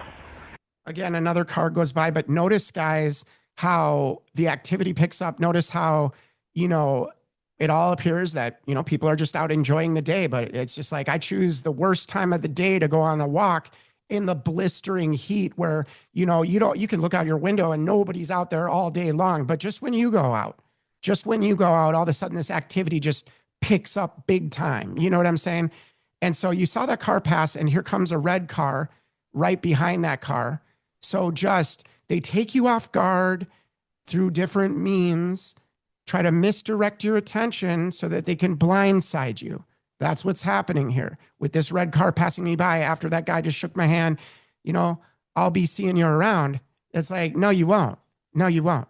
Like, it's just incredible how they time this abuse and how they, manage to engage us and collapse every other escape route, every other way of dealing with this, so that the whole goal is to force you into conflict. That is called radicalizing society. They abuse and torture, hide the abuse, and try to radicalize society. And it's just not working. Everything that's happening, and it's just like everything that's happening. Again, red car going by. Is just like everything that's happening is just all orchestrated. And this is why we call it street theater. And notice the activity after that contact with that guy. It's just cars start picking up and there's all this buzzing around me. And of course, red and white cars. They'll do that a lot to me, guys, where they try to interact with me and engage me. And, I say hi, but, they want to, get close, get me in a conversation. And usually it's just to steal my energy. And my information and anything that they can use against you at a later time. And it's not paranoia. That's the tactics of what they do and how they prey off the vulnerabilities like predators. And then, they try to create that louche energy through fear and shame and guilt and all the things that they're experts at and professionals at. And you'd have to have a seared conscience Your conscience would have to be gone to participate in these things. That's why when we see our family members participating in it and the abuse and being on the side of the abusers and even speaking up for the abusers rather than us as real victims, we know the enabling and the cowardice that is in our family members. They didn't want to stand up for us. They didn't want to put their neck out on the line. They didn't want to make sure that we were okay. All they wanted to do was under what's required. And then later, we catch them participating in the abuse and being very destructive over our time, our energy, our money, everything that we created. They want to rob it from you. They want to take it from you. And that's what they do. Without shame. They feel they own you. That is the bottom line. And just again, another car buzzing me, going by. And, you know, a lot of the times they'll go by me and rev their engine loud. You know, they step on the gas, obviously, and rev the engine. So it makes more noise when they go by you, things like that. There's so many subtleties in this scripted street theater and this surveillance that's done, communist style surveillance that's done with an overlay of technology, hive-minded mob being controlled, you know, by technology, by the EMF broadcasts. And the mob is weaponized. And that is why I say people around the target become the human prison bars to contain the so-called threat. Okay, do you understand that? So we're just walking to the front gate and we're gonna walk back. But I'm gonna end the recording pretty soon, guys. But I just wanted to let you know the red and white cars are used to sensitize, and these scripted interactions are not natural and normal and are designed to preoccupy all your energy and time with being distracted. All right, so notice this golf cart's just coming into view, and I'm just coming up again to the intersection. There's a white car waiting to get in the gate and timing it with this car going out of the gate. So there's a car coming in, car going out. Now watch as this golf cart rolls by this direction. Okay, just watch. Okay, so we have a red cooler. Again, even on that pickup truck, there was a red cooler. That guy that was washing his car, standing at the back of his black pickup truck just a little bit ago before I shook that guy's hand. And, you know, he had a red cooler on the back of his truck in line of sight, in my view, so that I would see it. These people are positioned before you even get there. This is a evolutionary thing, I would say, that it is a transhumanist thing. It is a thing where our social interactions with people have been completely hijacked and taken over, and humanity has been taken over. And so that's how they're able to coordinate and organize this under this broadcast EMF communications system to the brain and the body of the people around the target. And so we have this red cooler just passing me by. Red cooler. And you notice how, like, they just, you know, make sure that they get in front of me. They don't wait for me to cross the street. They just make sure to go right by me so that I see the red cooler as they drive by. Let's keep going. Red cooler, white car coming in. So, just a white car. The guy's staring at me. You can't tell from the video, but the guy's just mean mugging me, staring at me.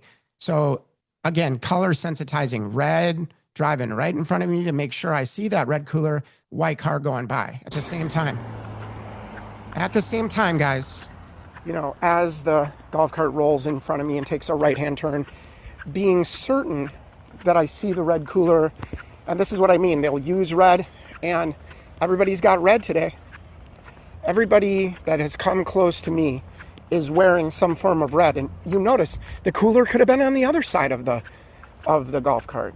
And as I'm saying this, guys, it just blows my mind because this golf cart comes in here that you just saw with the red cooler, and they use children, they use old people, they use anybody they want to use. I mean, literally, they take your family members and make them your worst enemies. They do whatever they want to the target with no due process and with no end in sight, and just redlining torture all the time so that your emotions are redlined all the time. Your kidneys are failing because of the adrenal glands going nuts. and they just want to collapse your body through this torture. But the whole point is as I turn back in this short distance, watch what happens. You know what I mean? And so here they're coming back again to make sure that I see the red cooler again. And so I stop and make sure that I'm not hitting the intersection at the same time as them. But they were over there parallel, waiting for me as they turned around. And I didn't show it on video, but they just turn around in the parking lot. They have no other reason to be down this way or crossing my path. They didn't go in their home. They didn't drop anything off. I don't even know if they live in that area of those condos. Okay. But again, if I missed it the first time, they're going to get me to see it the second time, just to be sure. That red cooler just positioned facing me both times I come to the intersection. So they time it. They're parallel to me. And they go in, turn around, and wait for me to get closer to the intersection to make sure that I see this red cooler. Again, color sensitizing. And the girl's just looking at me doing, I don't know if she's flicking me off right there because it looks like her middle finger's up, this little girl.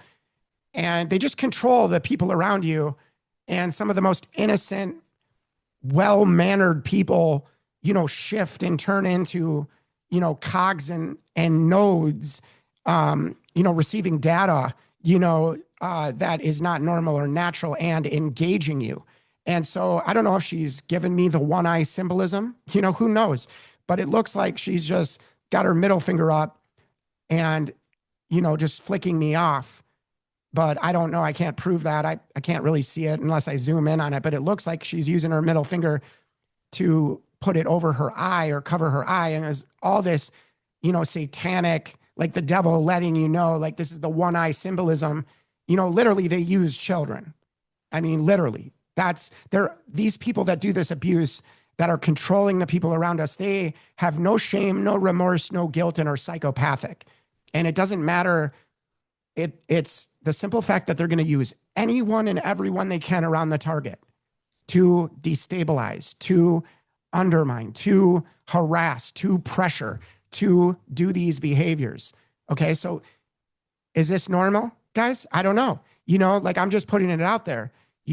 You saw in my walk how all this red color sensitizing is used and crossing my path that way, making sure I see it, whether it's a red tank top, a red golf cart, a red cooler, twice, a red tank top. It doesn't really matter. They're all wearing red and crossing my path and making sure I see them.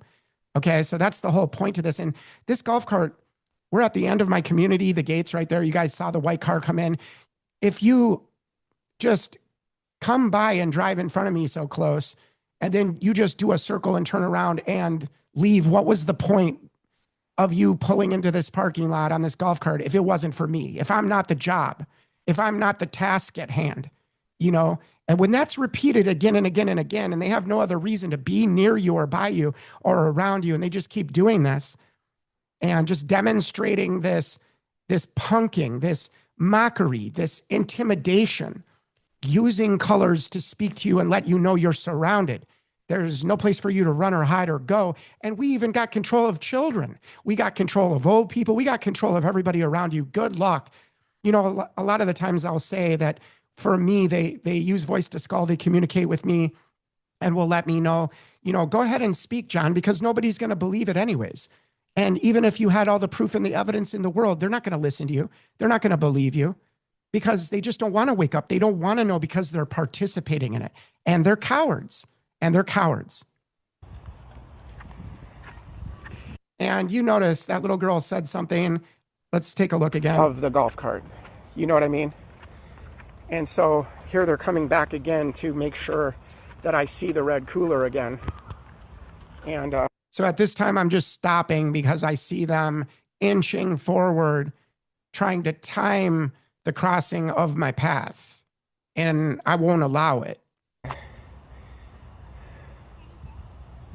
But John, what are you so worried about? It's just an old lady and her granddaughter. You know what I mean?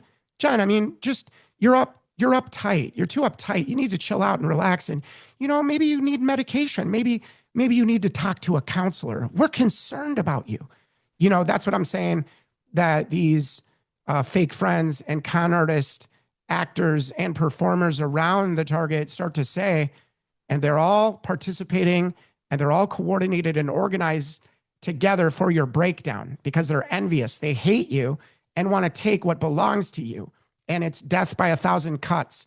And these are the small, supposedly insignificant cuts that happen. And I'm showing you, I'm breaking it down point by point.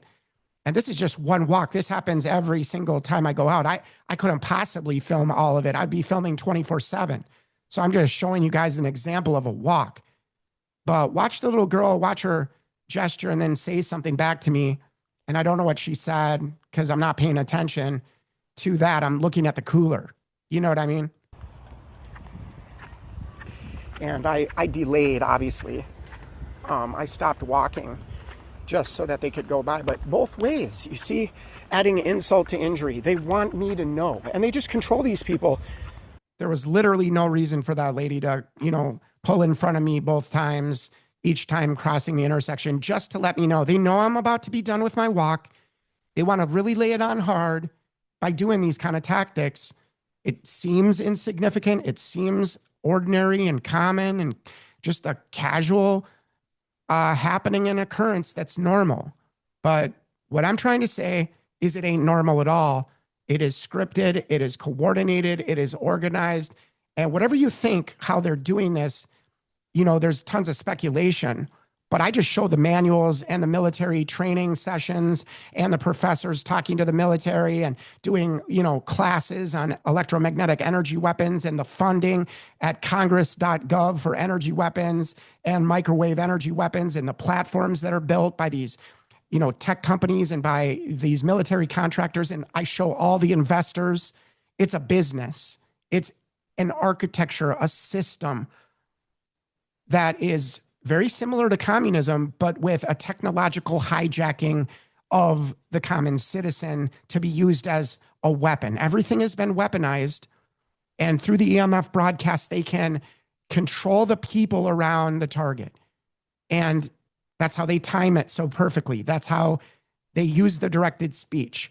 They sync you up with these people, and then those people are parallel to you in all you do, and coordinated and organized and hive-minded, synced to every action, every thought, every move you make to overwhelm you, to suffocate you, to make you feel like you need to give up. And that's not even close to happening because we just don't give ourselves that choice. You know what I mean? It doesn't matter if, we don't like it. They're not going to stop doing it just because we don't like it. And they're not going to stop doing it whether you choose or refuse to expose them. That's what I've found out. It doesn't matter whether you expose them or not in terms of these people, you trying to regulate the abuse from happening. They're not going to stop for any reason. It doesn't matter. The most intense vulnerability you have, you will be made to relive it again and again through it being reactivated and then animated in a scripted way in front of you to make you relive the pain and the trauma and the misery and the torture of terrible experiences. And then they hit the repeat button. So they surround you, they orchestrate this kind of thing. And this is non-touch torture, surveillance, and overt by using colors, mentally and emotionally, and hijack the human being and weaponize them as a node in the system and on the network, the internet of bodies. So they roll by me and want to flash the red cooler. And then, of course, they turn around and wait for me to start walking back. And then they go right as I'm coming up to the intersection to show me, the red cooler again. And that is what I mean about, harassment, color sensitizing harassment. And that is what they do. And it's all about torturing you mentally and emotionally and denying that anything even happened. Again, another car pulls in there, and they do this a lot where, they just always have a car roll by me every, 30 seconds. You know what I mean? It's just like the activity will pick up And even if it's not a red car or a white car, they, you know, after they sensitize a target with colors, they can intersperse the real perps that are there, you know, hitting your body with directed energy weapons and stuff, because you're not paying attention to the cars that aren't red and white. You see what I'm saying? So there's a lot of misdirection with the abuse that they do and the torture that they do. But this is, you know, just my walk. I'm just sharing my walk with you guys and sharing the type of contact that looks common and ordinary, but I'm trying to tell you it's far from that. And what does it hurt for a golf cart to drive in front of you twice and time it with you crossing the intersection and making sure that, you know, you see the red, you know? I mean, when they turned right, it was on my side, and when she turned around and turned back and I came back the other way, it was on my side again. And this ain't no self-fulfilled prophecy where, you know, you're just basically, you know, like, you know, some people think, well, I got a red car, so I just start seeing red cars everywhere. That's not what this is. Just to be clear, because it is coordinated and scripted, and there is such a powerful speaking and message that comes through the tactics of abuse and control that they're doing. And it all can be denied. And that's what they love about being able to deny all the abuse, allows them to do it in the sight of others that could potentially help you. But they don't see the abuse because they're not sensitized to it, because it just looks like a common, ordinary experience. But the more you watch my videos, the more you see the color sensitizing and the chances of these things happening. It's like I say, it's like getting struck by lightning. The probability of these occurrences happening only and just repeating again and again and again in the same fashion, again and again and again. Like I said before, it's like being punched till you get a bruise, and then you can't protect the bruise, and they still find a way to punch the bruise. Do you see what I'm saying? Just being certain to let me know, to let me see. And people might think, oh, well, that's just paranoid. Just listen to my videos and go through the different experiences I've had to illustrate what's going on. You know, a fool answers a matter before he hears it. It's a folly and a shame unto him. You know, it's good to investigate and have a knowledge base and look into something. You know what I mean? And I'm not one of those types that thinks ignorance is bliss, because I've been empowered through wisdom and knowledge. And just being willing to look, just being willing to pay attention, just being willing to analyze something and take a look at something in a deeper way. And most people won't do that for whatever reason. But it really shows how disassociative and disconnected most people are. Nobody's home. That's the bottom line. Nobody's home.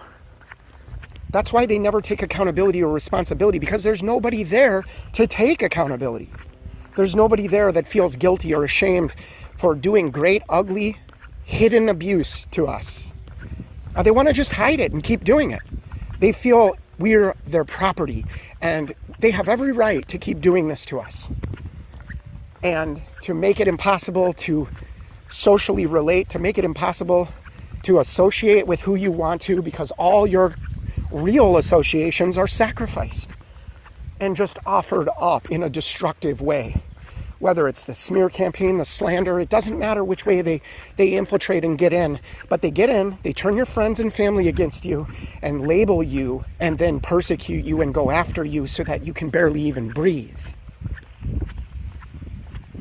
I mean, that's the level. I'm talking about this sport, this game that's being played with our lives. And like I said before, I think the phenomenon of, you know, us as people in our society seeing these people that do these mass shootings, has anybody even looked into the fact that maybe these people were complaining about the torture that they were going through beforehand? You never know. I mean, take a look at it. And of course, I'm going to sit on this bench, and here comes a white truck. And, you know, this is a gated community. It's dead inside here. But suddenly when I go outside, it gets all busy. You know? Okay, and guys, I just wanted to point this out. So I come and sit on the bench, And to top it all off with a grand finale, they make sure this huge white truck rolls by me. And what's interesting about this is that on the side of the truck, it says Jesus. So this is, again, more directed speech to me. It says Jesus right here. And of course, I talk about Christ. I believe in Christ. I follow Christ. And so, like, you know, that's who I'm talking about when I talk about God in the flesh, embodied in us, you know what I mean, with his very life. And that is where I find the victory. But I'm just saying this because I'm not saying that, you know, you have to believe the same thing I do. But this is what gives me deliverance and the advantage when there's no outward advantage. All hope of, you know, making it out of it is taken away. And then instead I'm given Jesus, and just, he is enough for me, is what I'm trying to say, to make a long story short. And it doesn't excuse the abuse, but it's just the mockery, the insult, the directed speech of letting me know after the long walk on some big truck, knowing I'm going to look at it. They drive all slow by me, just this huge white truck when I'm about to end my walk, and just mocking me for my faith in Christ. And that's what this is. It's directed speech. It is communicating a message. Where's your Jesus to save you, with praying hands underneath it? That's the message it sends. You know, where is your Christ now? Because he's not doing much for you, because he can't even stop us from getting close to you. But that's what they mistake as, you know, they become so arrogant and emboldened and confident. I mean, I've literally watched like all the ones that are perping me and gang stalking me at different neighborhoods that I've lived in. Next thing you know, ambulances are coming at night. People are breaking their ankles, breaking their legs. People are being brought out on stretchers. Like it's almost comical how much God defends us. But then at the same time, you know, he will allow us to go through certain trials and tests, I believe, so that we can learn about, you know, who he is in us and who he wants to be for us. And we wouldn't know that unless we passed through a lot of these things where it was life or death. And learning that we have resurrection life is the key to maintaining hope and experiencing that and seeing that everything that they do that's negative to us is a setup. It's just an escort. It just has one meaning to me, and that's just to interact with Christ in a very real, focused, single, and simple way, where my mind is just thinking the one thing, and I'm just enjoying him. I'm just enjoying him as all this activity is going on around me, even though it's uncomfortable, even though it's hostile, even though there's all these messages in my environment that are designed to provoke, that are designed to get a reaction. And remember, the directed speech is always going to be negative. It's always going to carry a negative connotation. Of course, they hit you with directed energy weapons, voice to skull, and will make some comment as you're sitting there and say, look at those praying hands. Where's your Jesus now? You see, this is the game that they're playing, reading your internal dialogue and then attacking it in live time, and then coordinating the environment in such a way that they can continually communicate negative messages to you to discourage you and break you down and control you. And that is what this is on the side of this truck. So let's just keep going. You guys got a red shirt on. Oh yeah, I forgot. I mean, you can't really see it when he drives by in the video, but the guy also is wearing a red shirt. Go figure. You know, the guy's got a red shirt on too.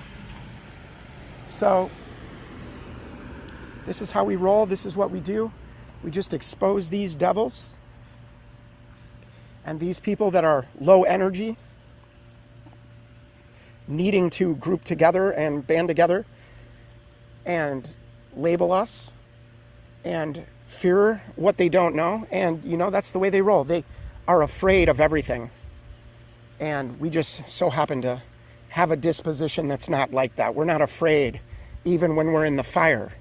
But these people get in the fire with you, and they can't hold on for 1 second. You know what I mean?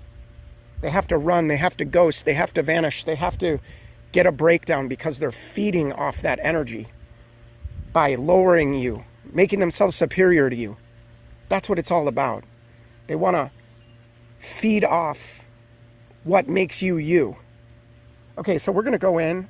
I'm just laying this out because I wanted to show my walk. I wanted to show what these people do and how what looks common and ordinary to the casual observer is orchestrated, scripted, and coordinated under mind control, under EMF broadcast systems that are much like the Gwen towers to your cell phone.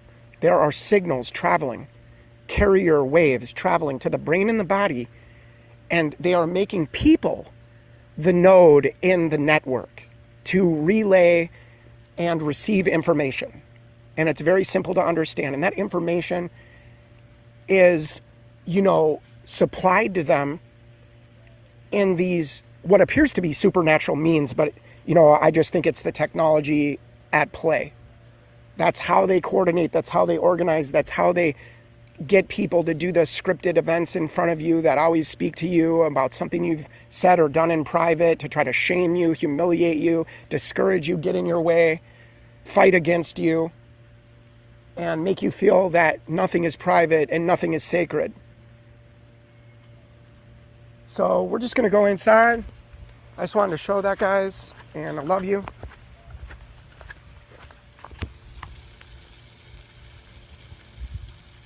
God bless.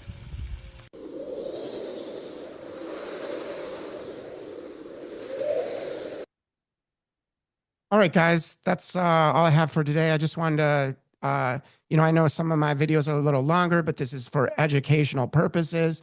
I'm just putting this out there so that other targets can be inspired to talk about the abuse, the trauma, the damage that's being done to you, and to be confident and to realize you can trust your intuition. You can trust the God-given abilities and gifts that he's given us. He doesn't make junk.